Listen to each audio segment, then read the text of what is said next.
இன்றைய விழாவினுடைய சிறப்பு விருந்தினர், சிரிப்பு விருந்தினர், நகைச்சுவை நாவரசு, தமிழக அரசினுடைய மாநில நல்லாசிரியர் விருதால் சிறப்பிக்கப்பட்டவர், சன்சரண் அறக்கட்டளை என்ற ஒரு அறக்கட்டளை மூலமாக பல்வேறு நல்ல செயல்களை தொடர்ந்து வழங்கி வருபவர், வெள்ளி விழா கண்ட மதுரை இலக்கிய பேரனுடைய நிறுவனர், மதுரைக்கு நம்முடைய மாண்புமிகு தமிழக முதல்வர் வருகை தருகின்ற பொழுதெல்லாம் அந்த நிகழ்ச்சியினை தொகுத்து வழங்கக்கூடியவர்.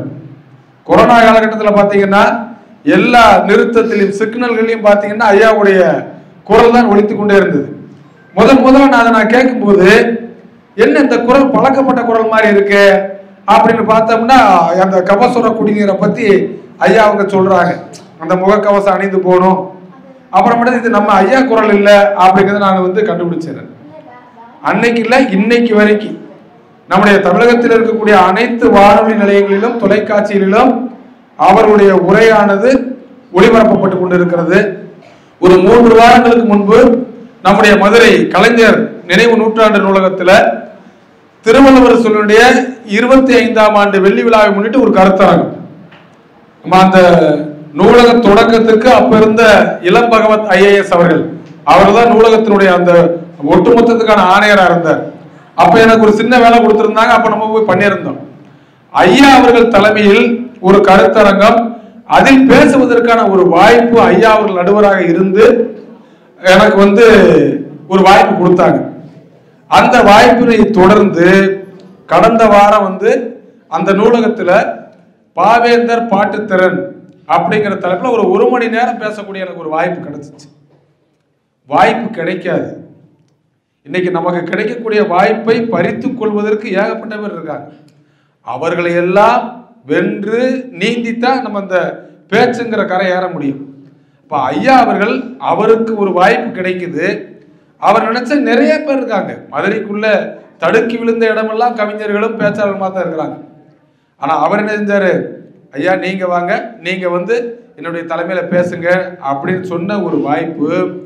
அடுத்தடுத்து அந்த நூலக பொறுப்பாளர்கள், ஐயா நீங்க மாதம் ஒரு நிகழ்வு எங்களுக்கு நடத்தி கொடுங்க அப்படின்னு கேட்டிருக்காங்கன்னா அதற்கு முழு முதற் காரணம் நம்முடைய ஐயா சண்முக திருக்குமரன் ஐயா அவர்கள்.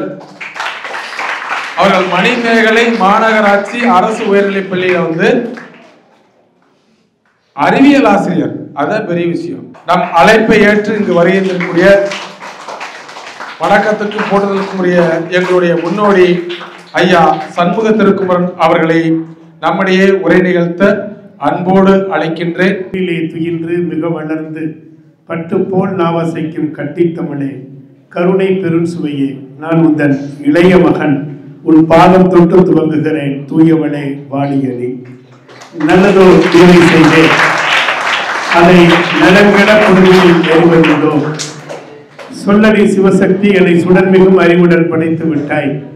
வல்லமை தாராயோ இந்த மாநிலம் பயனுற வாழ்வதற்கு என்று முழங்கிய எட்டயபுரத்து கவிச்சாரதி பாரதியின் ஆசியோடு மிகச்சிறப்பாக இந்த மதுரை என்பதிலே இளமனூர் பகுதியிலே அரசு ஆதி திராவிடர் நல மேல்நிலை பள்ளி கடந்த 26ஆம் தேதி மாவட்ட ஆட்சித்தலைவர் அவர்களுடைய அந்த குடியரசு தின விழா அணிவகுப்பிலே நிகழ்ச்சி தொகுப்புரை செய்த பொழுது நம்முடைய பள்ளியை சார்ந்த ஆசிரியர் பெருமக்கள் அதை வாசிக்கிற பொழுதே எனக்கு உற்சாகம் பிறந்தது.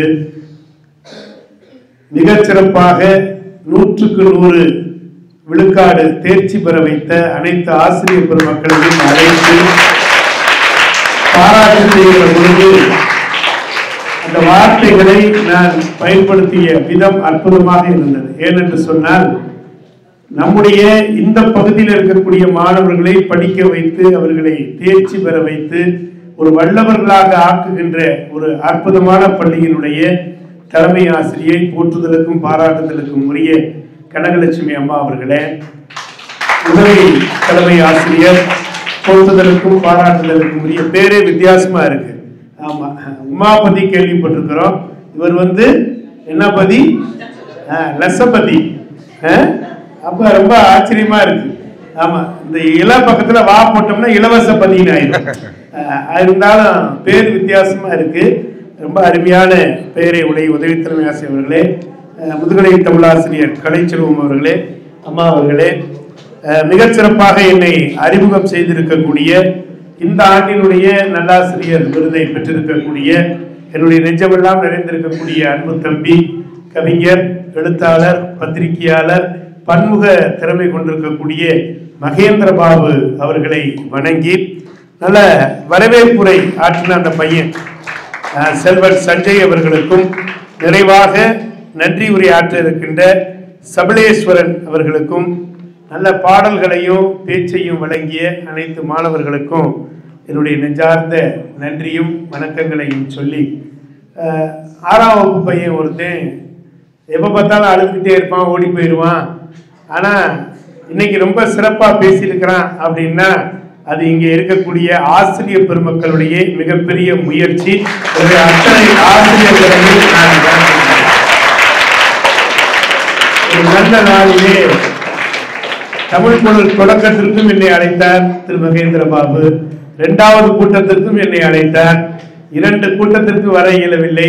3வது கூட்டம் எப்படியாவது வர வேண்டும், முத்தாய்ப்பாக நிறைவு கூட்டத்திற்கு வர வேண்டும் என்கிற வேண்டுதலை வைத்திருக்கிறார். எனவே அந்த அடிப்படையிலே அவருடைய அன்பு கட்டளைக்காக இன்றைக்கு எங்கள் பள்ளியில 10ஆம் வகுப்பு மாணவர்களுக்கு பெற்றோர் ஆசிரியர் கூட்டம் நடைபெற இருக்கிறது.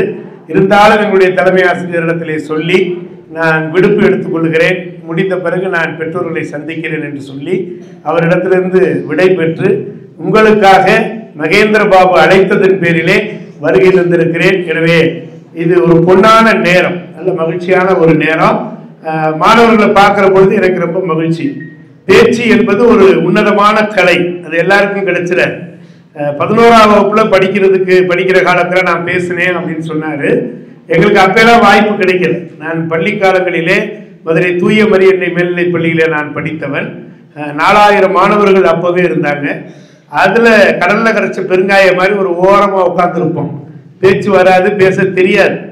ஆனால் இன்றைக்கு அதே பள்ளியிலே 100ஆண்டு விழாவிலே நான் சிறப்பு அழைப்பாளராக போன பொழுது நான் படித்த பள்ளியிலே ஒரு சீஃப் கெஸ்டா போய் பேசுறோம் அப்படின்னா எவ்வளவு பெரிய மகிழ்ச்சி பாருங்க. அந்த வாய்ப்பு எனக்கு கிடைத்தது என்று சொன்னால் அதுதான் நான் என்னை வளர்த்து கொண்ட விதம். பள்ளிக்காலங்களே அன்றைக்கு கூட என்னை அறிமுகப்படுத்திய எங்களுடைய பேராசிரியர் அழகா சொன்னார், பள்ளிக்கூடத்துல ஒரு ஓரமா ஒடுங்கி போய் உட்கார்ந்துருப்பான், இன்னைக்கு உலகம் முழுக்கவே வந்துகிட்டு இருக்கிறான், எனக்கு ரொம்ப பெருமையா இருக்கு அப்படின்னு சொல்லி என்னுடைய ஆசிரியர் எனக்கு பாராட்டு சான்றிதழ் கொடுத்தாங்க. அப்படின்னா அதுதான் வெற்றி. இன்னைக்கு இந்த பையன் பேசி இருக்கிறான் அப்படின்னா அது அப்துல் கலாம பேசி இருக்கிறான். நான் அப்துல் கலாமோட 2 தடவை பக்கத்துல உட்கார்ந்து பேசி இருக்கிறேன். அவரோடு பயணித்த ஒரு அனுபவம் உண்டு. அவர் வீட்டுக்கு போனோம். நம்ம வீட்டுல இன்னைக்கு எல்லாம் அது இல்லை இது இல்லைன்னு நம்ம வருத்தப்படுறோம். கலாம் வீட்டுக்கு நான் போன பொழுது ராமேஸ்வரத்தில் அவருடைய வீட்டுக்கு ஒரு முறை அழைச்சிருந்தாங்க.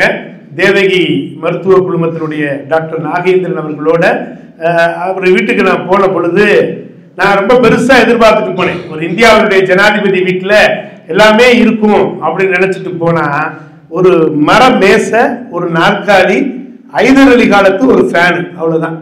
இதுதான் அப்துல் கலாமினுடைய சொத்து. ஆனால் அவர் இந்திய இளைஞர்கள் மனதிலெல்லாம் நிலைத்த சொத்தாக உட்கார்ந்திருக்கிறார் அப்படின்னா அவருடைய எளிமைதான் அதற்கு காரணம். அந்த எளிமையின் பிறப்பிடம் மிகப்பெரிய பதவி 300 ஏக்கர். ஜனாதிபதி மாளிகையினுடைய பரப்பளவு பாத்தீங்கன்னா 300 ஏக்கர். எத்தனையோ அரங்குகள் உண்டு, அங்க உள்ள எத்தனையோ அறைகள் உண்டு. மிகப்பெரிய நாட்டினுடைய அதிபர்கள் எல்லாம் வருகிற பொழுது குடியரசுத் தலைவர் மாளிகையில தங்கக்கூடியவங்க. ஆனா அந்த மாளிகைக்குள்ள அவர் உள்ள நுழைகிறாரு. நுழைகிற பொழுது அங்க பாத்தீங்கன்னா தொப்பி வித்தியாசமா வச்சிருப்பாங்க, நல்லா அப்படி பெருசா ரொம்ப அழகா இருக்கும். வேகமா வந்து சல்யூட் அடிச்சார் ஒருத்தர். சல்யூட் அடிச்சோன்னா கலாம் பதறி போயிட்டார். என்னென்ன ஒண்ணும் இல்லை, என்னுடைய வேலை என்ன தெரியுமா, என்னன்னு கேட்டார். உங்க ஷூ லேச கலட்டுறது, கலட்டி அந்த ஷூவை எடுத்து அந்த ஸ்டாண்ட்ல கொண்டு வைக்கணும், அதுக்கு தான் நான் வேலைக்கு அமர்த்தப்பட்டிருக்கிறேன் அப்படின்னு சொன்னோன்னே கலாம் சொன்னாரு, மனுஷன் ஷூவை மனுஷன் தான் அவுக்கணும், இன்னொரு மனுஷன் அவுக்க கூடாது, என்னுடைய ஷூவை நான் அவுத்துக்கிடுவேன், நீ வேற வேலைக்கு போனார். ஓன்னு அழுதுட்டானா, எனக்கு வேற வேலை தெரியாதே அப்படின்னா வேற வேலை தெரியாதா, அந்த தோட்டத்துக்கெல்லாம் போய் தண்ணியை பாய்ச்சு அப்படின்னு அனுப்பிச்சு விட்டார். அது பெரிய செய்தி அல்ல. அதனால 5 ஆண்டுகள் முடித்து ஒரு சூட்கேஸ் எடுத்துக்கிட்டு அவர் வெளியே வரும்போது அதே ஆளை கூப்பிட்டார் அந்த தோட்டக்காரன். அவன் பதறி போய் வந்தான். வந்தோன்னு அவர் சொன்னாரு, நான் கிளம்பி போறேன்னு நினைச்சிட்டு அடுத்து வர ஜனாதிபதிக்கு ஷூ அவுக்குற வேலையெல்லாம் வச்சுக்காத, நீ தோட்ட வேலை தான் பார்க்கணும், வந்த இந்த பெட்டி மேல கொஞ்சம் தண்ணி அடி அப்படின்னாரு. ஐயா எதுக்குங்கன்னு கேட்டான். ஒண்ணும் இல்ல, இந்த கலாம் இந்த ஜனாதிபதி மாளிகைக்கு வருகிற பொழுதும் எதையும் எடுத்து வரவில்லை, போகிற பொழுது ஒரு தூசியை கூட எடுத்து செல்லவில்லை என்று இந்த தமிழகம் இளைஞர்கள் வரலாற்றை பதிவு செய்ய வேண்டும். எனவே நான் வெறுங்கையோடு வந்தேன், என்னுடைய உடைமைகளோடு போகிறேன் என்பதை உலகம் உணர்ந்து கொள்ள வேண்டும் என்பதற்காக இதை செய்தேன் என்று சொன்னார். இதுதான் எளிமை. அந்த எளிமையை தம்பி ரொம்ப அழகா சொன்னார். அப்துல் கலாம் அவர்கள் எளிமையின் பிறப்பிடம். நம்ம எல்லாம் அது இல்லை இதுல வருத்தப்படக்கூடாது. இந்த விரல்களுக்குள்ள ஒரு நாள் சண்டை வந்துருச்சான்.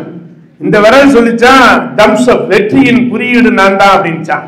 உடனே இந்த விரல் சொல்லிச்சான் யாராவது வழி கேட்டா நான் தான் வழி காமிக்கிறதுனால ஆள்காட்டி விரல், நான் தான் இப்படி எல்லாம் வழி சொல்றேன். என்னை கூட ஒருத்தர் திருப்பி விட்டுட்டான், சக்கிமங்கலம் போ தெரிஞ்சேன் நான். அப்படின்னு சொல்லிட்டு நீங்க ஒரு 2 ஊர் தாண்டி வந்துட்டீங்க, ஆண்டார் கொட்டாரத்துக்கு அடுத்து பின்னால இருக்கிற ஊர் தான் இளமனூர் அப்படின்னா. எனக்கு ஒரு மாதிரி பயமாயி போச்சு, தாண்டி தானே வந்திருக்கிறோம் அப்படின்ட்டு பார்த்துட்டு தானே வந்திருக்கிறோம். அப்படி ஆள்காட்டி இப்படி விரலை நீட்டி சொல்றது, அந்த விரல் பெருமைப்பட்டுச்சு. அடுத்த விரல் இருக்கு பாருங்க, அது விரல்களே நான் தான் உயரமான விரல், அதனால எனக்கு தான் பெருமை. அதுக்கு அடுத்த விரல் சொல்லிச்சா என் கையில தான் மோதிரம்லாம் போடுறாங்க, நான் தான் ரொம்ப காஸ்ட்லி, என்னுடைய விரல் தான் ரொம்ப விலை உயர்ந்த நவரத்தின மோதிரம் போடுறாங்க, வைர மோதிரம் போடுறாங்க, எல்லாம் என் விரல்ல தான் போடுறாங்க, அதனால நான் தான் பெரிய ஆள் அப்படின்ச்சான். இந்த சுண்டு விரல் அழுதுச்சான் கடவுளை பார்த்து, கடவுளை நான் ரொம்ப குட்டையா இருக்கிறேன், எனக்கு ரொம்ப கஷ்டமா இருக்கு, எல்லா விரலுக்கும் ஒரு சிறப்பு இருக்குது, ஆனா நான் ரொம்ப குட்டியா இருக்கிறதுனால எனக்கு வருத்தமா இருக்குன்னு சொன்ன பொழுது கடவுள் சொன்னாராம், என்னை நோக்கி கும்பிடும் போது நீ தான் முதல்ல இருக்கிற, உன்னை தாண்டிதான் எல்லா வரலும் இருக்குது, உனக்கு கிடைத்த பெருமை போல உலகத்துல யாருக்கும் கிடையாது, நீ சுண்டு விரல் அல்ல, மற்றவர்களை எல்லாம் பின்பற்ற வைக்கிற விரல் அப்படின்னு சொன்னார். பாருங்க, நம்மகிட்ட எது அது இல்லை இது இல்லை நினைக்கவே கூடாது, இருப்பதை வைத்துக் கொண்டு உயர்வு பெற வேண்டும். பேச்சு என்பது ஒரு உன்னதமான கலை. ஆர்த்த சபை 101 1000ல் 1ஆம் புலவர், வார்த்தை 10,000ல் 1 அப்படின்னாங்க. ஆர்த்த சபை 101, சபையில 100ல் ஒருத்தர் உட்காரலாம், 1000ல் ஒருத்தர் தான் கவிஞர். புலவர் கவிஞர் அப்படின்னா 1000ல் ஒருத்தர் தான். இன்னைக்கு 999 பேர் கவிஞர்னு சொல்லிக்கிறாங்க, ஆனா அது கவிதையா இருக்குமான்னு தெரியாது. கவிதைக்கு இலக்கணம் சொல்லும் போது உள்ளத்து உள்ளது கவிதை, இன்பம் உரு எடுப்பது கவிதை, தெள்ள தெளிந்த தமிழில் இன்பம் தெளிய உரைப்பது கவிதைன்னு சொன்னாங்க. அப்ப 1000ல் ஒருத்தர் தான் கவிஞரா வர முடியும், 10,000ல் ஒருத்தர் தான் பேச்சாளரா வர முடியும். அப்ப நாங்களே யாருன்னு கேட்கிறீங்களா? கோடியில ஒருத்தர் தான் இப்படி உட்கார்ந்து மற்றவர்கள் பேச்சை ரசிக்க முடியும். நீங்கள் எல்லாம் கோடிக்கு நிகரானவர்கள், உங்களாலதான் நாங்க பேச முடிகிறது. எனவே நீங்க இல்லைன்னா நாங்க இல்லை. நல்லா கை தட்டலாம், கை தட்டலாம், ஆனா இப்படி தட்டக்கூடாது, நான் சொல்ற மாதிரி கை தட்டணும். கை தட்டுறதுல என்ன சார் இருக்குது? உங்க உடற்கல்வி ஆசிரியர் உங்களுக்கு சொல்லி கொடுத்திருப்பாரு, முத்துராஜா, நல்ல மனிதர். என்ன கை தட்டு சொல்லி கொடுத்தாரு? இப்படியா இப்படி சொல்லி தந்திருக்க மாட்டாரு, அவர் நல்ல ஆசிரியராச்சு, இப்படி சொல்லியே தந்திருக்க மாட்டார். நான் சொல்ற மாதிரி தட்டலாமா? நான் கையை இந்த பக்கம் வைக்கும் போது ஒரு தட்டு தட்டலாமா? எல்லாரும் சேர்ந்து தட்டலாமா? நான் கையை இங்கிட்டு வைக்கும் போது ஒரே தட்டு தட்டலாமா? என்னடா அது 2 தட்டு வருது, ஒரே தட்டு தான் தட்டலாமா? பத்தல. சூப்பர். இப்ப கையை இந்த பக்கம் மாத்த போறேன்.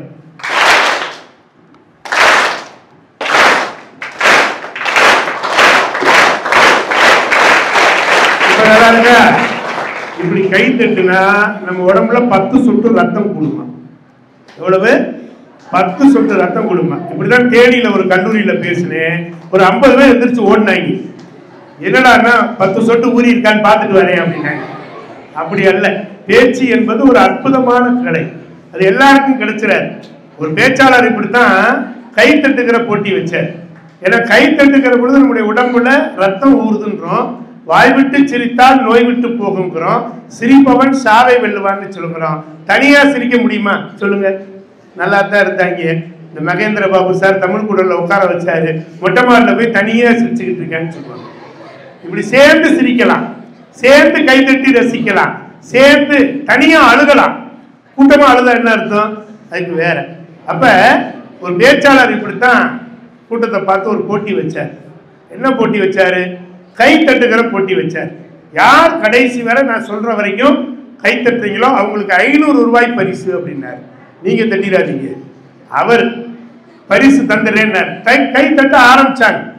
கொஞ்சம் கொஞ்சமா கை தட்டு அடங்குச்சு. அட போடா போ, இதை போய் கை தட்டி இவர்கிட்ட 500 ரூபா வாங்குறதுக்கு நம்ம கையை பேத்துக்கிறதா, வேணாம் அப்படின்னு முடிவு பண்ணி அப்படியே குறைஞ்சிருச்சு. கடைசியில ஒரு இடத்துல கைத்தட்டு வந்துகிட்டே இருந்துச்சு. அந்த பேச்சாளர் பார்த்தார், பார்த்தீர்களா என்னுடைய பேச்சை மதித்து கடைசியில ஒருத்தர் கை தட்டிக்கிட்டு இருக்கிறாரு, அவருக்கு தான் இந்த 500 ரூபா, வாருங்கள் அப்படின்னார். அந்த இடத்துல 2 பேர் எந்திரிச்சாங்க. அந்த இடத்துல 2 பேர் எந்திரிச்சாங்க. ஒருத்தருக்கு வலதுகை இல்ல, ஒருத்தருக்கு இடதுகை இல்ல. ஆனா இருவரிடத்திலும் நம்பிக்கை இருந்தது. நம்பிக்கையோடு கைதட்டி அந்த இருவரும் அந்த 500 ரூபாய் பரிசை பெற்றார்கள் என்று சொன்னால் நம்மிடத்துல வலதுகை இல்லாமல் போகலாம், இடதுகை இல்லாமல் போகலாம், ஆனால் நம்பிக்கை ஒருபோதும் இழக்க முடியாது. அம்மா கிட்ட கேட்டாங்க, ஐயா 10ஆம் வகுப்பு மாணவர்களை படிக்க வைக்கணுமே. ஏன்னா திங்கட்கிழமை 2வது திருப்புதல் தேர்வு வந்துருச்சு. 10ஆம் வகுப்பு மாணவர்களை நம்ம அனுமதிக்கலாமா அப்படின்னு கேட்ட பொழுது ஐயா சொன்னாங்க, என்ன சொன்னாங்க? அந்த குழந்தைங்க வரட்டும், இன்னைக்கு உங்களுக்காகவும் தான். 11, 12, 12, 11, 11 வந்திருக்கிறீங்க. புளூ சட்டை போட்டால் 11 அப்படி நமக்கு பிரித்து வச்சிருக்கிறாங்க. மெட்ரிகுலேஷன் பள்ளிக்கு இணையாக தமிழ்நாடு அரசு தமிழ் கூடல், அது ரொம்ப முக்கியமான ஒன்று, 3 தமிழ் கூடல் நிகழ்வை நடத்தணும் அப்படின்னு சொன்னாங்க. அப்போ இங்கே 6ஆம் வகுப்பு மாணவர்கள் பேச தெரிந்தவர்கள் பேசுகிறாங்க. சில பேர் வாசிச்சாங்க, ரொம்ப சிறப்பு. மேடைக்கு வந்து நிற்கிறதே பெருசு, பங்களிக்கிறதே ரொம்ப பெருசு, பங்களிப்பு கொடுக்கறதே ரொம்ப பெருசு. நல்லா கைதட்டலாமா அவங்களுக்கு ஜோரா? இந்த கைதட்டா அப்ப மனிதன் என்பவன் அப்படின்னு நம்ம சொல்றோம். மனுஷன் அப்படின்னு நமக்கு வந்து மனிதன் அப்படின்னா அரிதறிது மானிடராய் பிறத்தல் அரிதுன்னு சொன்னாங்க. கூன் குருடு செவிடு நீங்கி பிறத்தல் அதனிலும் அரிது அப்படின்னா நமக்கு கிடைத்தற்கரிய அற்புதமான பிறவி கிடைச்சிருக்கு. என்ன செய்யணும்? அப்பை பிராட்டி அழகா சொன்னா, அறம் செய்ய விரும்பு அப்படின்னா. அறம் செய்யன்னு சொல்ல உடனே 60 சினம் 70 கரைவேர் அதெல்லாம் வேண்டாம். அறம் செய்ய விரும்புன்னா அறம் செய்யன்னு சொல்லியிருக்கலாம். அப்பை அறம் செய் அப்படின்னா அந்த அறம் செய்யறதுக்கு நமக்கு என்ன வேணும்? என்ன வேணும்? நல்ல மனம் வேணும். நல்ல மனம்னா என்ன அர்த்தம்? அது விரும்பினா தான் செய்ய முடியும். இன்னைக்கு நான் இங்க வரணும்னு விரும்பினா தான் வர முடியும். இது ஒரு வகையான அறம். ஒவ்வொரு அறம் இருக்கிறது. இப்போ மாணவர்களாகி நீங்க என்ன அறம் செய்யலாம்? ஒரு செடிக்கு தண்ணி ஊற்றலாம். வந்தோடனே கேட்டேன், என்ன பள்ளிக்கூடம் இவ்வளோ பசுமையா இருக்கு அப்படின்னு. எல்லா மாணவர்களும் நாங்களும் எல்லாம் சேர்ந்து தான் மரம் நட்டோம் அப்படின்னாங்க. நான் மெட்ரிகுலேஷன் பள்ளியில் வேலை பார்த்துருக்கிறேன், ஐசிஎஸ்சி பள்ளியில் வேலை பார்த்துருக்கிறேன், சிபிஎஸ்சி பள்ளியில் வேலை பார்த்துருக்கிறேன். நான் ஒரு ஐசிஎஸ்சி பள்ளியில் வேலை பார்க்கும்போது மாணவர்கள்ட்ட சொன்னேன், பூமி ரொம்ப வெப்பமாகுதுடா, நம்ம தோட்டம் போடணும்டா அப்படின்னு. போட்டுருவோம் சார் அப்படின்னாங்க. எங்கன சார் போடலாம்னா நான் ஒரு இடத்த காமிச்சு, இந்த இடத்துல போடுங்கடா, ஒரு மூலிகை தோட்டமா போடுங்கடா, நல்லா இருக்கும்டா அப்படின்னு சொன்னேன். 3 மாசமா பார்க்குறேன், ஒண்ணுமே முளைக்கல. அவங்கள பூரா கூப்பிட்டீங்க, வாங்கடா பூமி வெப்பமாக போது ஒரு மூலிகை தோட்டம் போடலான்னு ஒரு இடத்த காமிச்சேன். தோட்டம் போட்டிங்களா? ஒருத்தன் சொன்னா, நீங்க சொன்ன இடத்துல தான் போட்டோம், விளக்குமா அப்படின்னா. அப்படிலாம் சொல்லக்கூடாது. விதைய போட்டியாடான்னு 2வது சொன்னா, சார் நான் தான் சார் விதைய போட்டேன். சரி விதைய போட்டா போதுமாடா, தண்ணி ஊற்ற வேணாமாடா தம்பி அப்படின்னு. உடனே 3வது சொன்னேன், சார் தினம் காலையில் 10 வாளி தண்ணி, 12 மணிக்கு 10 வாளி தண்ணி, 3 மணிக்கு 10 வாளி தண்ணி, சாயந்தரம் வீட்டுக்கு போறப்ப 5 மணிக்கு 10 வாளி தண்ணி, தினம் 40 வாளி தண்ணி நான் தான் சார் ஊத்துனேன். அட பாவி, 40 வாளி தண்ணி ஊத்துனேன்னா விதை அழுகி போயிடாதாடான்னு. ஒரு பையன் சொன்னான், விதையெல்லாம் அழுகலை சார்னா. உனக்கு எப்படா தெரியும்? நான் தான் அப்பப்போ எடுத்து பார்த்துக்கிட்டே இருக்கேன். இதுவா அறிவு? அறிவு அற்றங்காக்கும் கருவி செல்வாக்கும் உள்ளடிக்கலாக அரண் அப்படின்னு சொல்லி எல்லாம் வல்ல ஐயன் திருவள்ளுவர் சொல்லி இருக்கிறான். அறிவு அற்றம் காக்கும் கருவி. நம்ம அழகா நம்முடைய ஆசிரியர் பெருமக்கள் நம்மளுக்கு அப்படிதான் சொல்லி கொடுக்குறாங்க. அறிவுனா என்ன, ஞானம்னா என்ன? பாரதி அழகா சொல்லுகிறான், பெண்ணுக்கு ஞானத்தை வைத்தான் புவி பேடி வளர்த்திடும் ஈசன், மண்ணுக்குள்ளே சில மூடர் நல்ல மாதர் அறிவை கெடுத்தார். அறிவு என்பது வேறு, ஞானம் என்பது வேறு. இப்ப நான் அறிவியல் வாத்தியார் தானே, நான் மாணவர்கள்ட்ட ரொம்ப திறமையா ஒரு மெழுகுபத்தி அப்படி ஏற்றி, மாணவர்களே இந்த மெழுகுவத்திக்கு ஒளி எங்கே இருந்து வருகிறது அப்படின்னு. வகுப்பே அமைதியாக இருந்துச்சு. ஒரு பையன் முன்னால வந்தான் அப்படின்னா அணைஞ்சு போச்சு. என்னடா தம்பின்னு, இந்த வெளிச்சம் எங்க போச்சுன்னு சொல்லுங்க, எங்க இருந்து வந்துச்சு நான் சொல்றேன் அப்படின்னா. அப்ப அவனை என்ன சொல்றது? அவன்கிட்ட தான் நம்ம பார்க்கணும். இதாவது பரவாயில்ல. ஒரு நாள் பள்ளி பாடம் ரொம்ப தீவிரமா நடத்திக்கிட்டு இருந்தேன். அன்னைக்கு தமிழாசிரியர் வரல.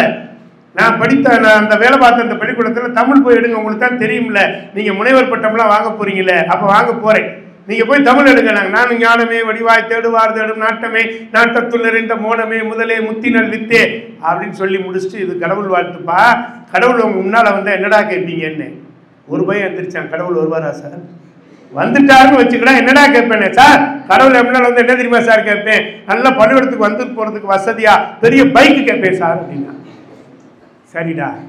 இன்னொருத்தன் எந்திரிச்சான், சார் அவன் கிடக்கிறான் சார், எப்ப பார்த்தாலும் பைக்கு பைக்கு பைக்கு, எந்த பைக்கு வந்தாலும் விட மாட்டேங்கிறான் சார். நானும் என்ன தெரியுமா சார் கேட்பேன், என்னடா கேட்பேன்னு, எங்க அம்மா வீட்டில் உட்காந்து பாக்குறதுக்கு 100 இன்ச்சில பெரிய கலர் டிவி கேட்பேன் சார். நான் சும்மா இருந்திருக்கணுமா வேண்டாமா? நான் சொன்னேன், டே கடவுள் எம்னால வந்து என்ன தெரியுமாடா கேட்பேன், எனக்கு நல்ல அறிவை கொடுன்னு கேட்பேன்டான்னு. படான்னு ஒரு பையன் எந்திரிச்சான், சத்தா சார், யார் யாருக்கு எது இல்லையோ அதை தானே சார் கேட்க முடியும், அவனுக்கு பைக் இல்லை, அவனுக்கு டிவி இல்லை, உங்களுக்கு அறிவு இல்லைன்னா. இதுக்கு மேல நம்ம அவன்கிட்ட பேச முடியுமா? யாரையாவது பார்த்து அறிவு இருக்கா, இதுதான் நம்ம முதல்ல சொல்ற வார்த்தை. அறிவு இருக்குதா, மூளை இருக்குதா அப்படின்னா என்ன அவங்களுக்கு நினைச்சுக்கிறோம், இவனுக்கு இல்லை கொடுங்க. ஏதாவது இருக்கான்னு நம்ம கேட்கலாமா? இன்னைக்கு அது கூட கேட்கக்கூடாது. அறிவு என்பது அற்றம் காக்கும் கருவினா.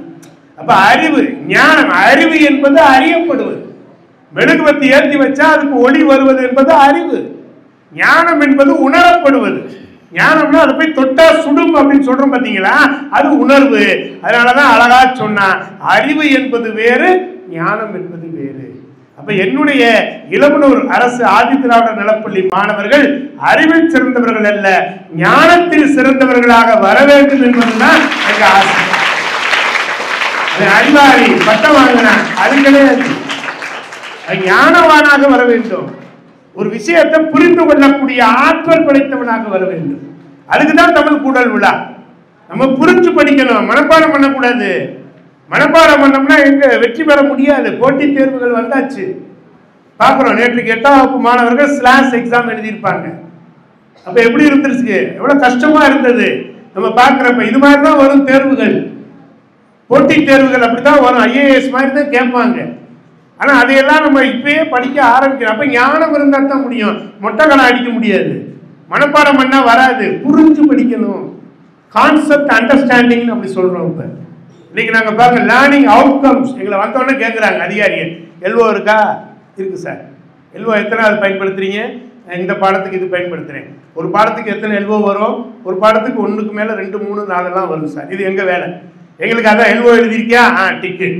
அது எழுதியிருக்கியா, லெசன் பிளான் எழுதியிருக்கியா, டிக்கு. எங்களுக்கே அந்த நிலைமைனா ஓ நிலைமை எவ்வளவு கஷ்டம் பாரு. நாங்க ஏன் எழுத சொல்றோம், உனைய ஏன் படிக்க சொல்றோம்? எழுதிப்பார். 10 முறை படிப்பதை விட ஒரு முறை எழுதிப்பார். எழுதி பார்த்தேன்னா அது நினைவுல வரும். நான் சொன்ன மாதிரி ஞானக்காரகனாக மாறலாம். ராமகிருஷ்ண பரமஹம்சர் இருக்கிறார், மிகப்பெரிய விவேகானந்தருக்கு குருநாதர். குரு ரொம்ப முக்கியம், அது நல்லா தெரிஞ்சுக்க. திருமந்திரம் அழகாக சொல்லுகிறது, தெளிவு குருவின் திருமேனி காண்டல். குருவை பார்க்கணும், தினசரி குருவை வந்து நம்ம சந்திக்கணும். தெளிவு குருவின் திருமேனி காண்டல், அவங்கள போய் பார்க்கணும், அவங்கள பார்க்கணும். எங்க ஆசிரியர்களோட இன்னும் நான் தொடர்புல இருக்கிறேன். எனக்கு பள்ளிக்கூடத்துல சொல்லிக் கொடுத்த ஆசிரியர்களோட இன்னும் நான் தொடர்புல இருக்கிறேன். அவ்வளவு வயதானாலும் என்னடா அப்படின்னு பேசுறாங்க. தெளிவு குருவின் திருமேனி காண்டல், தெளிவு குருவின் திருநாமம் செப்புதல். அவங்க பேரை தெரிஞ்சுக்கிறணும், அவங்க பேரை சொல்லணும். ஆனா எங்க நகர்ப்புறத்துல மாணவர்கள் அது என்ன, அந்த சாரை கூப்பிடுற, சயின்ஸ் சாரை கூப்பிடுவா சார், இங்கிலீஷ் சாரை கூப்பிடுவா சார், மேக்ஸ் சாரை கூப்பிடுவா சார், இப்படிதான் பேசுறான். பேர் சொல்றது இல்ல. தெளிவு குருவின் திரு நாமம் செப்புதல், தெளிவு குருவின் திரு உரை கேட்டல். வகுப்புல ஆசிரியர் வகுப்பு நடத்தும் போது கவனமா கேட்கணும். இது மாத்திரம் பத்தாதான், அவரை பார்க்கணும், அவர் பேரை சொல்லணும். அது மாத்திரம் பத்தாது, அவர் வகுப்பு நடத்துறதை கேட்கணும். அது மாத்திரம் பத்தாது, படிக்க உட்காரும் போது என்ன செய்யணுமா, தெளிவு குருவின் திரு உரு சிந்தித்தல் தானே. கணக்கு பாடத்தை எடுத்தா கணக்கு ஆசிரியர் ஞாபகத்துக்கு வந்தா தான் உனக்கு கணக்கே வரும். இல்லாட்டி பாரதி சொன்ன மாதிரி கணக்கு பிணக்கு ஆமணக்குன்ட்டு போயிடணும். சரியா? கணக்கு ஆசிரியர் முன்னால வந்து உட்காரணும், வீட்டுல இருந்து வரமாட்டாங்க. உங்க மனசுக்குள்ள அவங்க உருவ சிந்திச்சேன்னா அந்த ஆசிரியர் உட்காருவாங்க. உனக்கு கணக்கு நல்லா வரும், அறிவியல் நல்லா வரும், தமிழ் நல்லா வரும், ஆங்கிலம் நல்லா வரும். உங்க ஆசிரியருடைய அந்த உருவை நாம் சிந்தித்தால் தான் முடியும். கலாம்கிட்ட உட்காந்து பேசிட்டு இருக்கும்போது அவரோட ஜனாதிபதி மாளிகையில் உட்காந்து பேசக்கூடிய ஒரு வாய்ப்பு. அப்படி பேசும்போது அவர் கேட்டார், நாங்கள் ஒரு 6, 7, 8 ஆசிரியர்கள் உட்கார்ந்துருக்கிறோம். உட்கார்ந்துருக்கும் போது அவர் சொன்னார், எதுக்கு 4 பேர் வேணும்னு சொல்லுவாங்களே, அந்த 4 பேர் யாரு அப்படின்னாரு. நமக்கு தான் எல்லாருக்கும் தெரியுமே, மாதா பிதா குரு தெய்வம். கலாம் சிரிச்சார். சிரிச்சுட்டு அதில் ஒருத்தருக்கு இடம் இல்லைன்னார். நீங்க சொல்லுங்க ஐயா அப்படின்னா, மாதா பிதா கூகுள் தெய்வம் அப்படின்னாரு. கூகுளா? குரு தானே நம்ம கேள்விப்பட்டிருக்கிறோம், அது என்ன கூகுள்? கலாம் சொன்னாரு, ஒரு குருவை விட அதிகமாக கூகுள் இன்றைக்கு நமக்கு கற்றுத்தருகிறது. ஆசிரியராக இருக்கிற நீங்கள் கூகுளை விட அதிகம் படித்தவராக இருக்க வேண்டும், அப்பொழுதுதான் உங்களுக்கு பெருமை. பாருங்க, ஆசிரியருக்கு எவ்வளவு பெரிய சிறப்பு. அதனாலதான் தெளிவு குருவின் திரு உரு சிந்தித்தல் தானே. இன்னைக்கு பாத்தீங்கன்னா செயற்கை தொழில்நுட்பம், நுண்ணறிவு, ஏஐ தொழில்நுட்பம் வந்தாச்சு. என்ன மாதிரியே ஒரு ஆளை வகுப்பு எடுக்க வைக்கலாம். எங்க பள்ளிக்கூடத்துக்கு நான் இன்னைக்கு விடுமுறை போட்டாலும் என்ன மாதிரியே ஒரு ஆள் போய் பாடம் நடத்தலாம். 2 லட்சம் ரூபாய் தான் ரோபோட் வந்து நடத்தலாம். செயற்கை நுண்ணறிவு மூலமாக பாடத்தை நடத்துறதுக்கு ஆசிரியர்கள் வந்தாச்சு, ரோபோ ஆசிரியர்கள் வந்தாச்சு. நாங்க லீவு போட்டோம்னா அவங்க போய் பாடம் நடத்தலாம் மாணவர்களுக்கு போய். ஆனால் செயற்கை நுண்ணறிவு காலையில வந்த உடனே பசங்களை பார்த்த உடனே ஆசிரியர் என்ன தெரியுமா கேட்பாங்க, சாப்பிட்டியாடா, என்னடா முகம் வாடி இருக்குது, வீட்டில் இருந்து சண்டையாடா, சாப்பிட்டியா, இருடா நான் வாங்கி தரேன்டா. இப்படி சொல்லக்கூடிய ஆற்றல் ஆசிரியர் ஒருவருக்கு தான் உண்டு. செயற்கை நுண்ணறிவில் இருக்கிற ஆசிரியருக்கு இதெல்லாம் தெரியாது. அதனாலதான் ஆசிரியர்களை கொண்டாடுவோம், நல்லா கைதட்டி கொண்டாடுவோம். ஆசிரியர் பணி ஒரு அறப்பணி, அதற்கு உன்னை அர்ப்பணிங்க.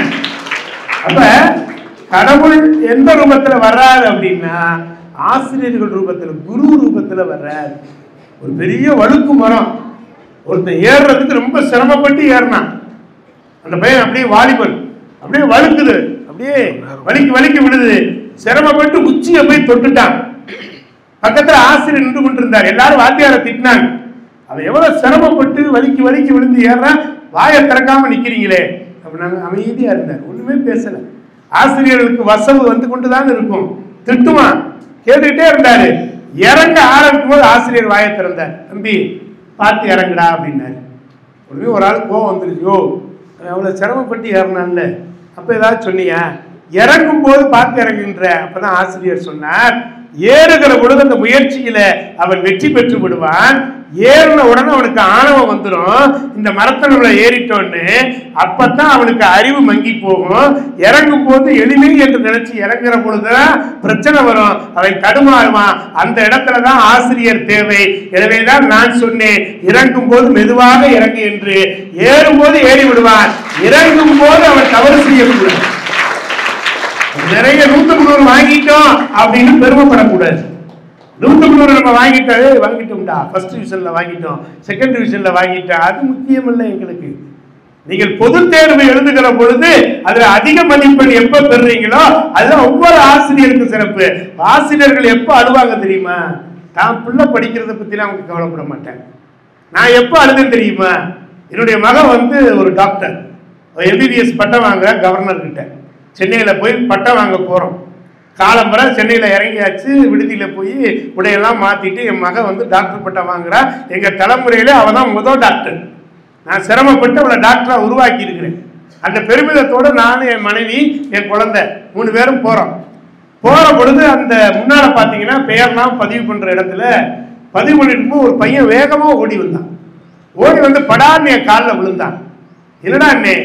ஐயா நான் உங்ககிட்ட தான் ஐயா படிச்சேன், இன்னைக்கு மாநிலத்திலே முதல் மதிப்பெண் பெற்றிருக்கக்கூடிய டாக்டராக பிஜி முடிச்சிருக்கிறேன், உங்க ஆசீர்வாதம் எனக்கு வேணும்னு காலில் விழுந்தான். என் மகன் டாக்டர் பட்டம் வாங்கணும் கூட எனக்கு பெருசா தெரியல, என்னுடைய மாணவன் என் காலில் விழுந்தான் பாருங்க, அதுதான் என் வாழ்நாளின் பாக்கியமாக. ஒவ்வொரு ஆசிரியரும் அதைத்தான் நினைப்பாங்க.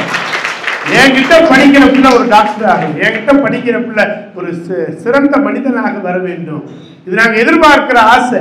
என் பொண்ணு சொன்னா, என்னப்பா கல்ல கண்ணீர் வருதுன்னா, நீ வாங்குறது வேற, நீ படித்த படிப்பு என்பது வேற. ஆனால் ஒரு ஏழைமான ஒரு நெசவாளர் குடும்பம் அந்த பையன், எனக்கு நல்லா ஞாபகம் வந்தது. நெசவாளர் குடும்பத்தில் இருந்தான். அப்போ என்ட்ரன்ஸ் இருந்தது. அப்போ என்ட்ரன்ஸுக்கு அவனால பணம் கட்ட முடியல. நாங்கள் சொற்ப சம்பளத்தில் தனியார் பள்ளிக்கூடத்தில் வேலை பார்க்குறோம். ஆனால் நாங்கள் 5 ஆசிரியர்கள் சேர்ந்து அவனுக்கு என்ட்ரன்ஸுக்குரிய அந்த அப்ளிகேஷன் ஃபார்ம் வாங்கி அவனை எழுத வச்சோம். அவன் பேர் டாக்டர் கோகுல். இன்றைக்கு அமெரிக்காவில் மிகப்பெரிய மருத்துவராக வலம் வந்து கொண்டிருக்கிறான். அப்படின்னா அதை நினைச்சு பார்த்தான் பாருங்க. அவன் பிஜி முடிச்சு வாங்குறான். அதுக்கப்புறம் காலங்கள் உருண்டு ஓடி விட்டது. நாங்கள் அவனுக்கு பண்ண வந்தது 1994. ஆனால் நான் சந்திக்கும் போது 2010. அப்ப யோசிச்சு பாருங்க, ஒரு மனிதன் அப்ப அத்தனை ஆண்டுகள் கடந்து அவன் நினைக்கிறான் அப்படின்னா அதுதான் சிறப்பு. நீங்கள் உங்கள் ஆசிரியர்களுக்கு செய்ய வேண்டியது என்ன? உங்கள் ஆசிரியர்களுக்கு நீங்க நல்லவனாக வெள்ளவனாக, நான் இந்த இடத்துல இப்படி இருக்கிறேன்.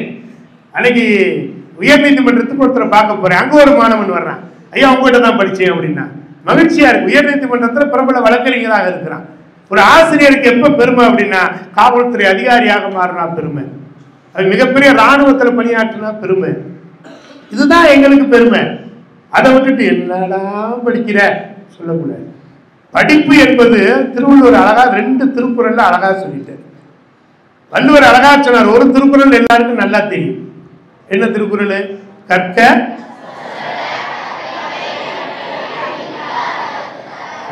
அப்படின்னா என்ன? கற்க கசடர கற்க, கற்பவை கற்க, கற்றபின் கற்க, கற்க நிற்க. இந்த கற்கங்கிற சொல்ல தூக்கி எல்லா இடத்துலையும் போட்டுப்பாரு. திருக்குறளை எழுதிப்பாரு திரும்ப. கற்க கசடர கற்க, கற்பவை கற்க, கற்றபின் கற்க, கற்க நிற்க. எவ்வளவு பெரிய விஷயம் பத்தியா? படிப்பு என்பது தொடர் நிகழ்வு. Education is a continuous process. தொடர் நிகழ்வு. அது ஒரு நாள்ல முடிகிறது கிடையாது. என் கூட படிச்ச ஒரு பையன் 9வது வரைக்கும் படிச்சான். திடீர்னு வெளியூர் போயிட்டான். அவங்க அப்பா டிரான்ஸ்ஃபர் ஆயிட்டாங்க, சென்னைக்கு போயிட்டான். அண்ணன் அவனை சந்திக்க வாய்ப்பு கிடைச்சிச்சு. அவன் பேர் மந்திரமூர்த்தி. அவன் பேரே பாருங்க, மந்திரமூர்த்தி. வீட்டுக்கு கூட்டு போனா வாசல்ல Manthiramoorthy MA PF IAS போட்டுருந்தான்.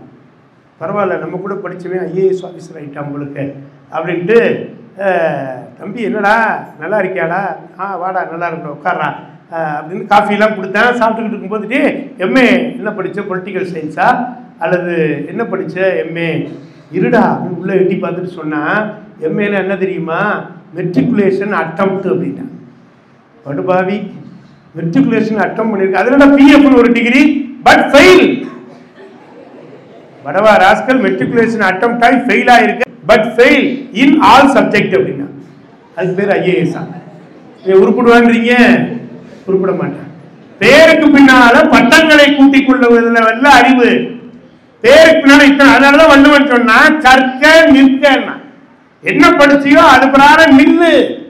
Outstanding performance. நான் மெட்ரிகுலேஷன் ஸ்கூல்ல இருக்கும்போது பையன் லேட்டா வந்தான். போய் பிரின்சிபலை பார்த்துட்டு வாடா அப்படின்னு போயிட்டான். போயிட்டு வந்துட்டேன். உடனே நானும் உள்ள உட்கார வச்சுட்டேன். பக்கத்துல இருக்க கேட்டேன், பிரின்சிபலை பார்த்தியாடா? ஆமா பார்த்தேன். ஜன்னல் வழியே பார்த்தேன், உள்ள உட்காந்துருக்கேன். நான் எதுக்கு அனுப்பிச்சு விட்டேன் அவனை? போய் அவர்கிட்ட போய் நான் லேட்டா வந்திருக்கேன் அப்படின்னு சொல்லி வாடான்னு சொன்னா பார்த்துட்டு வந்துட்டேன். இதாவது பரவாயில்ல. நான் பாடம் நடத்துறேன். ஒருத்தன் மூச்சரிக்க ஓடி வந்தேன், சார் எங்க தாத்தா செத்து போயிட்டாரு, எனக்கு ஒரு நாள் லீவ் கொடுங்கன்னா. தாத்தா இறந்து போயிட்டா ஸ்கூலுக்கு வரக்கூடாதுடா, போடா போடா அப்படின்ட்டு. சாயந்தரமா எங்க பிரின்சிபல் கூப்பிட்டு விட்டாரு. நான் நரிமேடு அந்த ஏரியா, உடனே கரிமேடு அந்த ஏரியால பூக்கடையெல்லாம் இருக்கும். ஒரு மாலையை வாங்கிட்டு அந்த பெரியவருக்கு போய் நம்ம பள்ளி சார்பாக அஞ்சலி செலுத்துங்கன்னாரு. நானும் மாலையை வாங்கிட்டு வீட்டுக்கு போறேன். உங்க தாத்தா உட்காந்து ஈசி சேர்ல கலாடிக்கிட்டு இருக்காரு. நான் மெதுவாக கும்பிட்டு, ஐயா உங்க பேராண்டிக்கு நான் தான் வகுப்பு வாத்தியார், நீங்க இறந்து போயிட்டதா சொல்லி லீவ் எடுத்துட்டு வந்தானேன்னு. அவர் விழுந்து விழுந்து சிரிச்சாரு. நீ செத்து போயிட்டதுனால ஸ்கூல் லீவ்ல ஏன்ட்ட வந்து சொன்னான், என்னைய போட்டு தள்ளியிருக்கேன் பார். அவன் எவ்வளவு பெரிய அறிவாளிப்பார். அது அல்ல, கற்றபடி நிற்கணும். அதனாலதான் கற்க கசடர கற்பவை கற்றபின் நிற்க அதற்கு தக. இன்னொரு திருக்குறள் சொல்லியிருக்காரு. யாதானும் நாடாமல் ஊராமல் என்னொருவன் சார்ந்துளையும் கல்லாதவாறு. அந்த திருக்குறளை எண்ணி பார்த்தீங்கன்னா 11 துணை எழுத்து வரும். இந்த கற்க கசடர திருக்குறளை பார்த்தீங்கன்னா ஒரு துணை எழுத்து வராது.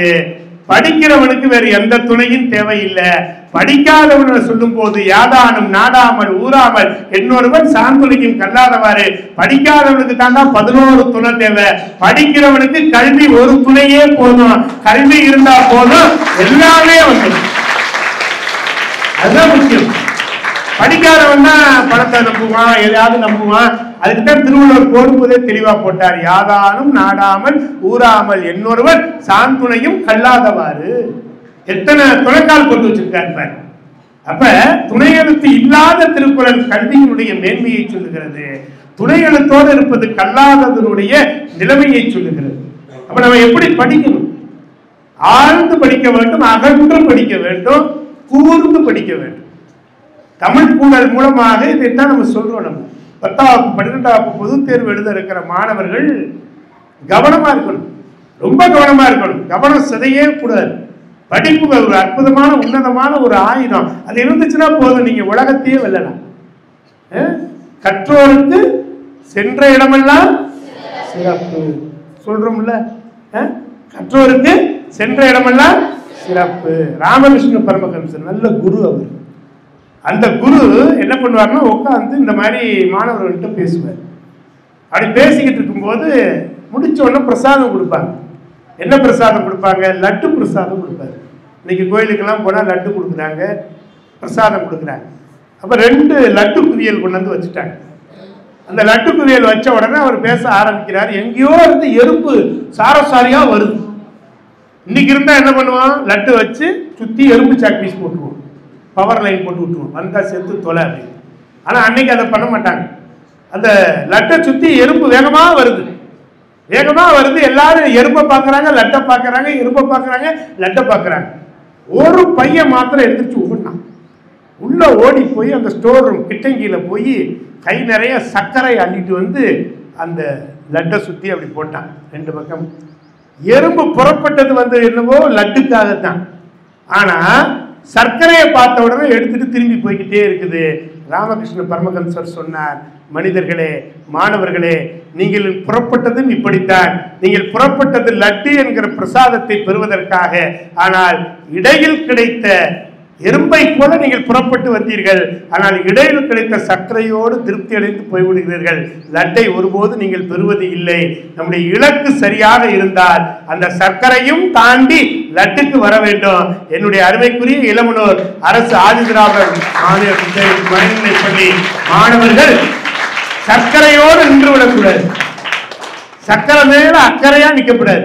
சர்க்கரையை தாண்டி லட்டுக்கு வர வேண்டும் என்பதற்காகத்தான் மகேந்திர பாபு என்னை அழைச்சிட்டு வந்திருக்கிறார். நம்ம லட்டு பிரசாதம் தான் நமக்கு. சர்க்கரை ஐ டோன்ட் வாண்ட், எனக்கு வேணாம். எனக்கு இலக்கு வேற.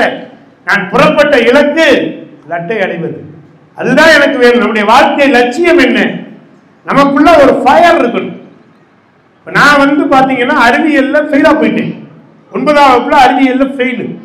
எங்க ஆசிரியர் கூப்பிட்டார், நீ மனுஷனா இருந்தா முழு ஆண்டு தேர்வுல பாஸ் பண்ணணும் அப்படின்னாரு. சரிடான்னு பாஸ் பண்ணிட்டு ஒரு மாதிரி தட்டு தடு மாதிரி 37 மார்க் வாங்கி பாஸ் பண்ணியாச்சு. 10ஆம் வகுப்புலையும் எனக்கு அறிவியல் வரல, அறிவியலே வரமாட்டேது. கணக்கு நல்லா வருது, தமிழ் நல்லா வருது, மற்ற பாடங்கள்லாம் வருது, அறிவியல் வரவே இல்லை. ஏன்னா அறிவியல் ஆசிரியர் வந்துட்டானே நான் தூக்கிடுவேன். அவர் என்ன சொல்றாருன்னு எனக்கு தெரியாது. அந்த ஆசிரியர் 10ஆம் வகுப்புல என்னை போராடி எனக்கோ எழுத வச்சாரு. 66 மார்க் வாங்கினேன். 12ஆம் வகுப்பு அது வேற மாதிரி. முடிச்ச உடனே என்ன படிக்கலாம் அப்படின்னு யோசிச்சப்ப எங்கள் அப்பா சொன்னார், நீ அறிவியல் வாத்தியாராக வரணும்டா. ஏன்னா அவர் தமிழ் வாத்தியார், எங்கள் அப்பா. எங்கள் அம்மா தமிழ் வாத்தியார். எங்களோட இந்த தமிழ் குடும்பம் போகட்டும்டா, நீ அறிவியல் ஆசிரியராக வரணும்டா, அதான்டா எனக்கு ஆசைன்னு சொல்லி என்னை கொண்டு பிஎஸ்சி பிசிக்ஸ் படிக்க வச்சார். அப்பயும் நமக்கு வரல. அப்பயும் தமிழ் கிளாஸில் தான் போய் உட்கார்ந்தேன். நமக்கு வராது அறிவியல். தமிழ் வகுப்பில் போய் உட்காருவேன். தமிழ் மாணவர்கள் ஏன் பேசுகிறான்னு நான் வாட்டுக்கு பேசுவேன், ஜாலியாக இருப்போம், வந்துடுவோம். அறிவியல் வகுப்பு அட்டன் பண்ணுறதே இல்லை கல்லூரியில். அப்புறம் தேர்வு எழுதுனா ஒரு மாதிரி பாஸ் பண்ணி பதிச்சு வச்சான். அரசாங்கம் அங்கே தான் விளையாண்டுச்சு. நான் MA Tamil, MPhil Tamil, BEd Tamil, physical science, PhD Tamil அதெல்லாம் பார்க்கல, உன்னுடைய BScக்கு தாண்டா வேலை தருவான், நீ வாழ்க்கையில அறிவியல் வாத்தியாரா தாண்டா போகணும்னு சொல்லி அரசாங்க வாழ்க்கையே திசை திருப்பி அறிவியல் வாத்தியாரா மாத்தி 16 வருஷமா அறிவியல் பாடம் தான் நடத்திக்கிட்டு இருக்கேன் அப்படின்னா நம்ம நினைக்கிறது நடக்காது. எல்லாம் அல்ல ஏதோ ஒன்று நம்மை மாற்றி வராத ஒரு பாடத்தை இன்னைக்கு எடுத்து தொடர்ந்து 16 ஆண்டுகளாக 100க்கு 100 வாங்க வைத்துக் கொண்டிருக்கிறோம் என்று சொன்னால் அதுதான் வாழ்க்கையில் வெற்றி. அறிவியல் எனக்கு வராது, ஆனால் என் மாணவர்களுக்கு சொல்லிக் கொடுக்கிற வித்தை எனக்கு தெரியும். ஒரு 6 ஆண்டுகள் தொடர்ந்து மாணவர்கள் அறிவியல்ல 100க்கு 100 வாங்க வச்சதும் நான் தான் அறிவியல் ஆசிரியரா இருந்து. அப்ப நம்மனால முடியும். If not now, when?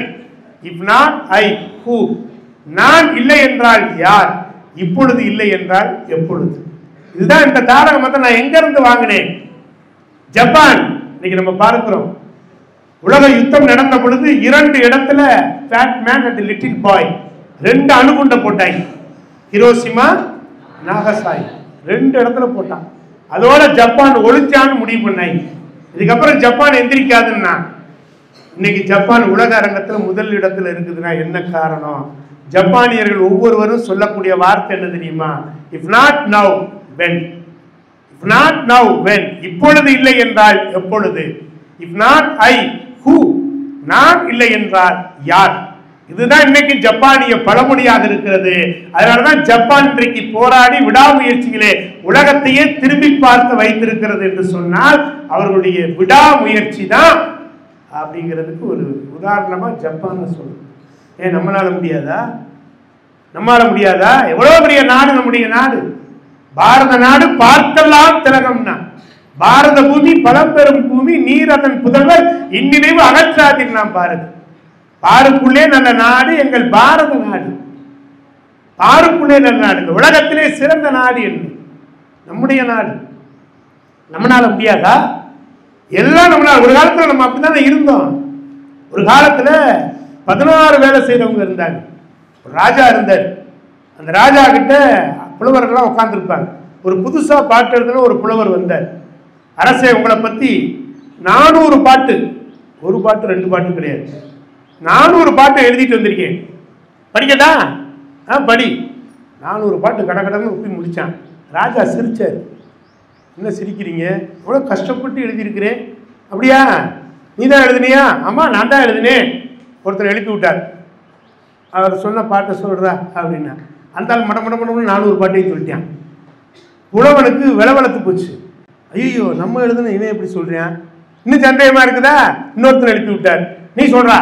அவனுக்கு இருக்கிற 400 பாட்டை சொல்லி முடிச்சிட்டான். இப்போ புலவர் அரசர் காலில் விழுந்தான். ஐயா அரசே, சத்தியமாக நான் தான் எழுதினேன், எனக்கு நீங்கள் எதுவும் கொடுக்கலனாலும் பரவாயில்ல, ஆனால் இப்படி உங்கள் அவையில் இருக்கிறவனா இப்படி இருக்கானா என்ன செய்யறது?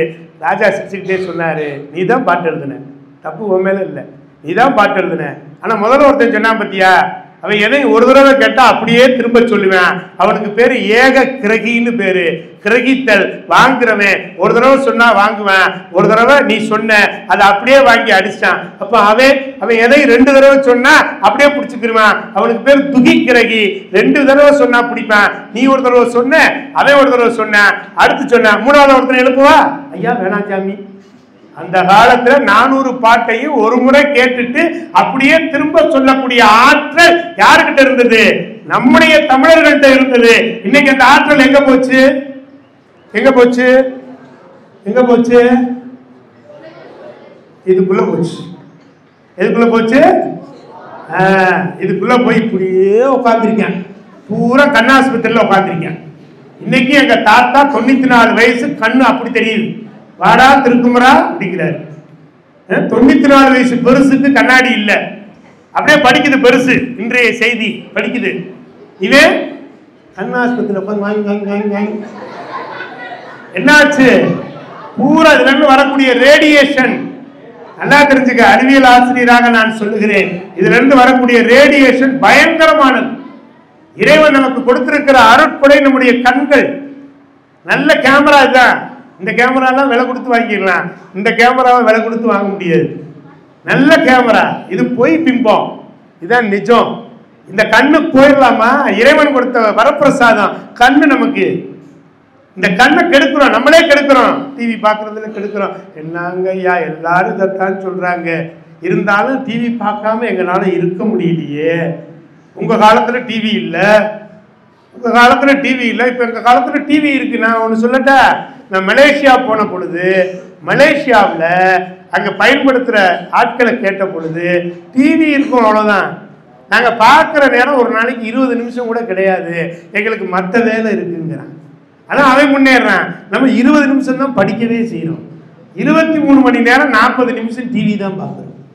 அப்ப பாருங்க, ஃபேஸ்புக்கை கண்டுபிடித்த அந்த ஃபேஸ்புக்கினுடைய நிறுவனர் அவர் சொல்றார், நான் கண்டுபிடிச்சது என்னமோ கரெக்ட் தான், ஆனா நானே இது வரைக்கும் 4 தடவை தான் ஃபேஸ்புக்கில் போயிருக்கேன். ஆனால் நம்ம ஆளுங்க ஃபேஸ்புக்லேயே கிடக்குறான், ட்விட்டர்லேயே கிடக்குறான், இன்ஸ்டாவிலேயே கிடக்குறான், ஷேர் சாட்லேயே கிடக்குறான். நீ எத்தனை இருக்கோ அத்தனையிலையும் கிடக்குறான். ஏன் என்ன நினைக்கிறான், ஏதாவது கிடைக்குமான்னு பார்க்குறான். அதை புத்தகத்துல தேடு. உன் அறிவை நீ எங்க தேடணும், இணைய வழியில தேடாத. இணைய வழியில வர்றதெல்லாம் தப்பான செய்தி தான், சொல்றதெல்லாம் தப்பான செய்தி தான். அவன் சொன்னா, இவன் சொன்னா, இவன் சொன்னா, அவன் சொன்னா. புத்தகத்தை படி, புத்தகத்தை வாசி. நம்ம பாட புத்தகத்தை இல்லாததா ஐயா?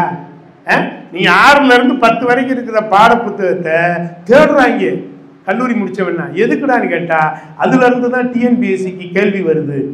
என் பையனுக்கு அந்த புத்தகத்தெல்லாம் இடைக்கு போட்டுறாங்க. 6ஆம் வகுப்புல இருந்து எல்லா புத்தகத்தையும் பாதுகாப்பாக வைத்திரு.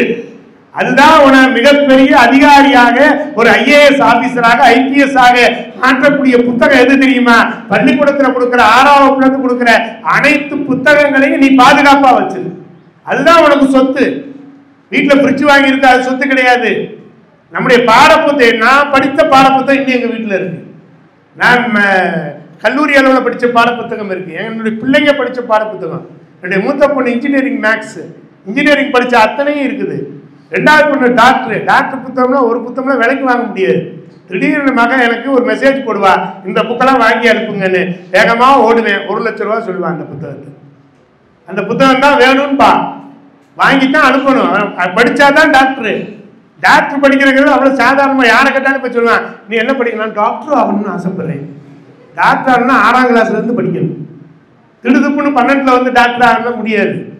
டாக்டர் ஆகணும்னா விடிய விடிய படிக்கணும், அதிக நேரம் படிக்கணும். எப்ப தூங்குற? ஐஏஎஸ் ஆபீசர் ஒருத்தர் நான் பேசும்போது சொன்னாரு, நீங்க எப்படி ஐஏஎஸ் ஆனீங்கன்னாரு. அவர் சொன்னார், நான் வீட்டுல தான் உட்காந்து படிச்சேன், வெளியில எங்கேயும் போகல, எந்த சென்டருக்கும் போகல, எந்த செல்போனும் பார்க்கல, எந்த டிவியும் பார்க்கல, புத்தகத்தை படிச்சேன். என்ன பண்ணுவேன்னா, வீட்டுக்குள்ள போவேன், போனோன்னா கதவை பிடிச்சி சாவியை தூக்கி வெளியே எரிஞ்சிருவேன், சாவியை தூக்கி வெளியே எரிஞ்சிருவேன். எத்தனை மணி நேரம் படிக்கிறேன்னு எனக்கு தெரியாது. வாசல்ல சாப்பாடு இருக்கும் இருக்கும், பல நேரம் அது கெட்டு போயிடும். எங்க அம்மா வைவாங்க, எப்பயாவது வெளியே வருவேன், எப்பயாவது வெளியே வருவேன். அதனாலதான் இப்ப ஐஏஎஸ் ஆபீசரா மாறி இருக்கேன். எப்பயாவது வெளியே வந்தவன் ஐஏஎஸ், எப்பயுமே வெளியே இருக்கிறவன் சொல்ல மாட்டேன். எப்பயாவது வெளியே வரணும். வாழ்க்கையில் படிக்கணும், அதிக நேரம் படிக்கணும். என்ன சார் மண்டபடியே ஏற மாட்டேங்குது சார்? படி படி படி படி. வாழ்க்கையில கெட்ட விஷயங்கள் நிறைய வரும். எனக்கு நான் ஒரு தாரக மந்திரத்தை வச்சிருக்கிறேன். இப்போ வந்தோடனே ஆசிரியர் மகேந்திர பாபு, ஐயா கேசரி சாப்பிடுங்கன்னார், வேண்டாம். ஐயா மிச்சர் சாப்பிடுங்கன்னார், வேண்டாம். ஐயா சுவைநீர் குடிங்க, வேண்டாம். ஏன் இப்படி இருக்கீங்கன்னார், வேண்டாம். முடியாது. ஒவ்வொருத்தரும் மனசுக்குள்ள வச்சுக்கிற வேண்டிய வார்த்தை முடியாது, முடியாது, முடியவே முடியாது. அப்பதான் வெற்றி பெற முடியும். நான் ஆசைக்கு கேசரி வாங்கி சாப்பிட்டேன்னு வச்சுக்கோங்க, எனக்கு எத்தனை நாள் பிரச்சனை வரும்னு எனக்கு தான் தெரியும். ஆசைக்கு நான் மிச்சரை வாங்கி தின்னேன்னு வச்சுக்கோங்க, ராத்திரி தூக்கம் வராது. ஆசைப்பட்ட அத்தனையும் நம்ம சாப்பிடணும்னு நினைக்க கூடாது, தவிர்க்க பழக வேண்டும். முடியாது, முடியாது, முடியவே முடியாது. என்கிட்ட ஒரு கெட்ட விஷயம் வருதா, முடியாது, முடியாது, முடியவே முடியாது, போயிடும். சாப்பிட்டு பார்க்கலாமா அப்படின்னா முடிஞ்சு. நம்ம கட்டுப்பாடு, சுய கட்டுப்பாடு வேணும். தன்னை அறிய தனக்கு ஒரு கேடு இல்லைன்னா. மாவீரன் அலெக்சாண்டர் உலகத்தையே தன் காலடியில கொண்டு வந்து போட்டான். இருந்தாலும் அந்த ஊர்ல அவனுக்கு மதிப்பு இல்லை. நேர டயோஜனிஸ்ட போனான். டயோஜனிஸ் அவர்களே, இந்த உலகம் உங்களைத்தான் போற்றுது, நான் அலெக்சாண்டர், இந்த உலகத்தையே காலனில் கொண்டு வந்து போட்டிருக்கேன், என்னை யாரும் மதிக்கிறது இல்ல, உங்களை தான் மதிக்கிறாங்க. டயோஜனிஸ் சிரித்து கொண்டே சொன்னார், நீ மண்ணை வென்றவன், நான் என்னை வென்றவன். எவன் ஒருவன் தன்னை வெல்கிறானோ அவன் தான் வாழ்க்கையில மிகப்பெரிய இடத்துக்கு வர முடியும். ஒன்ன நீ ஜெயிக்கணும். இந்த தடவை 90 மார்க் எடுத்திருக்கியா, இது என்னடா மார்க் 95 98, ஒன்ன ஜெயிச்சுக்கிட்டே இருக்கணும். இதை காட்டிலும் பெட்டர் பெட்டர் பெட்டர். நான் எத்தனையோ 1000 மேடைகள் பார்த்தாலும் இன்னைக்கு பேசுறேன்னா அரசு ஆதித்யாவோட நலப்பள்ளியில இந்த பேச்சு சிறப்பா இருக்கணும். இதுதான் நான் உழைக்கிறேன்.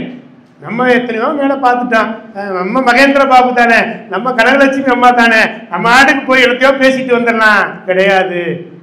என்னுடைய மாணவர்கள் என்னை கவனிக்கிறார்கள். என்னுடைய மாணவர்களுக்கு நல்ல விஷயத்தை நான் சொல்லணும். நான் உழைக்கிறேன். தினசரி பள்ளி முடித்து வீட்டுக்கு போய் இரவு 2 மணி வரை உழைக்கிறேன். அடுத்த நாள் பேச்சுக்கு குறிப்பு தயார் செய்கிறேன். அந்த உழைப்பு தான் என்னை ஓட வைத்துக் கொண்டிருக்கிறது. நான் ஓடிக்கொண்டே இருக்கிறேன். கும்பாபிஷேகம்னாலும் பேசுவேன், ஆன்மீக சொற்பொழிவினாலும் பேசுவேன், பள்ளி மாணவர்களை சந்திச்சு பேசுறதுனாலும் பேசுறோம். அப்படின்னா அவ்வளவு விஷயம். அதனாலதான் சொல்றேன், படிங்க, மனசுக்குள்ள இருத்துங்க. மனிதன் காற்றை சுவாசிப்பதால் மாத்திரம் வாழவில்லை, நம்பிக்கைகளை சுவாசிப்பதால் தான் வாழ்ந்து கொண்டிருக்கிறான். நாளை விடியும் என்கிற நம்பிக்கை இருப்பதனால தானே ராத்திரி தூங்க போறோம். நமக்கெல்லாம் டேட் ஆஃப் பர்த் தெரியும், தெரியுமா? எல்லாருக்கும் டேட் ஆஃப் பர்த் தெரியும்ல, பிறந்த தேதி தெரியும்ல, சாகிற தேதி தெரிஞ்சா மகேந்திர பாபு போன் பண்ணும்போது, சார் உங்களுக்கு என்னைக்குன்னு பார்ப்பார். தம்பி எனக்கு 8ஆம் தேதி தம்பி. அப்ப நான் கூப்பிடுறேன். டேட் ஆஃப் பர்த் தெரியும், டேட் ஆஃப் டெத் தெரியுமா? தெரியாது. உன் அடுத்த வேளை உணவும் உன் மரணமும் மறைக்கப்பட்டிருக்கிறது. நம்ம என்ன சாப்பிடுவோம் தெரியாது, நம்முடைய மரணம் எப்ப நிகழும் நமக்கு தெரியாது. நம்முடைய மரணம் எப்ப நிகழும் யாருக்கும் தெரியாது. தெரிஞ்சா என்ன, இந்த உலகத்தில் ஏதாவது சரியா நடக்குமா? ஒரு தண்ணி பாட்டில் வாங்கினாலே மேனுஃபேக்சரிங் டேட் உண்டு, எக்ஸ்பைரி டேட் உண்டு. ஒரு பிஸ்கட் பாக்கெட் வாங்கினா மேனுஃபேக்சரிங் டேட் உண்டு, எக்ஸ்பைரி டேட் உண்டு. மனுஷனுக்கு எக்ஸ்பைரி டேட் போட்டு கடவுள் அனுப்பிச்சிருந்தா என்ன ஆயிருக்கும்? எவனாவது நிம்மதியா தூங்கியிருப்பான்றீங்க. எனக்கு இத்தனாம் தேதி அப்படி ஒரு புள்ள பிறந்தான். கேட்டாரு, உனக்கு எப்படி புள்ள வேணும்?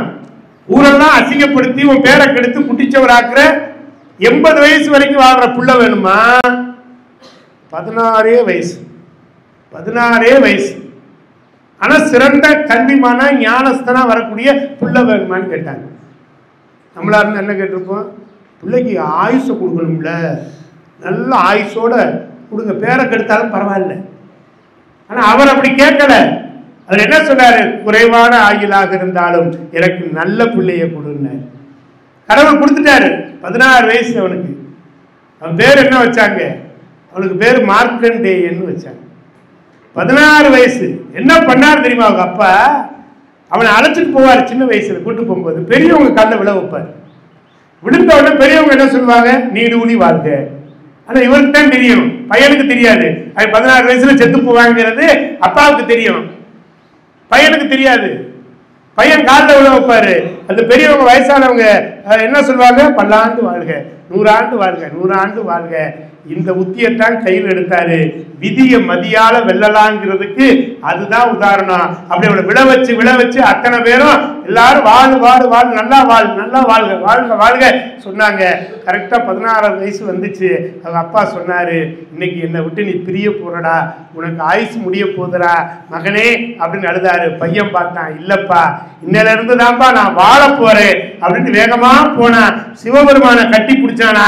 கட்டி பிடிச்சப்ப யமன் பாசக்கயிறு வீழ்த்தின பொழுது சிவபெருமானே வெளிப்பட்டு இவனுக்கு என்றும் 16, இவன் மார்க்கண்டேயனாக திகழ்வான், இவனுக்கு அழிவே இல்லைன்னு சொன்னாங்க. எதனால சொன்னாங்க? அவங்க அப்பா எல்லார் காலையும் விழ வச்சதுனால அவன் சிரஞ்சீவியாக வாழ்ந்து கொண்டிருக்கிறான். ஒவ்வொருவருடைய வாழ்க்கையும் 16 தான் தொடங்குகிறது. அவன் சொன்னான், பாரு எனக்கு வாழ்க்கை முடியலப்பா, இன்னைக்கு தான் தொடங்குதுன்னா. அதுதான் நம்முடைய மாணவர்களுக்கு நான் சொல்லிக்கொள்ள விரும்புகிறேன். 16 தான் நம்முடைய வாழ்க்கையை துவக்கமாக நாம் எடுத்துக்கொள்ள வேண்டும். 16 வரை எப்படி வேண்டுமானாலும் வாழலாம். 16 வயதுக்கு பிறகு இப்படித்தான் வாழ வேண்டும் என்கிற அந்த கொள்கையிலே வாழ்ந்தால் மிகப்பெரிய மனிதனாக இந்த உலகத்திலே நீங்கள் வளம் வர முடியும். எனவே ஒரு சங்கல்பம் எடுத்துக்கிறோம். 16 வயதுல கெட்ட பழக்கங்கள் வருதா? வரும்.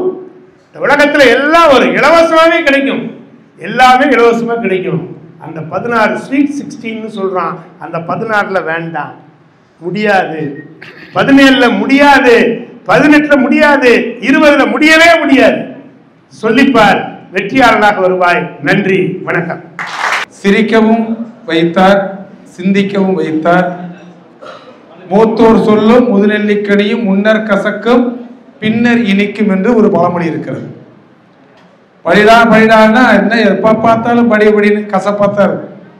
நெல்லிக்காயை வாயில போடும்போது கொஞ்சம் புளிப்பு அல்லது ஒரு மாதிரி துவப்பு சுவையோடு இருக்கிற மாதிரி இருக்கும். சாப்பிட்டு முடிச்ச பிறகு கொஞ்சம் தண்ணி குடிங்க, அது எப்படி இருக்கும்? இனிக்கும். அதுபோல அறிவுரைகள் என்பது முதலில் கசந்தாலும் கூட நம்முடைய வாழ்க்கையில் பின்னாளிலே அது இனிக்கும்.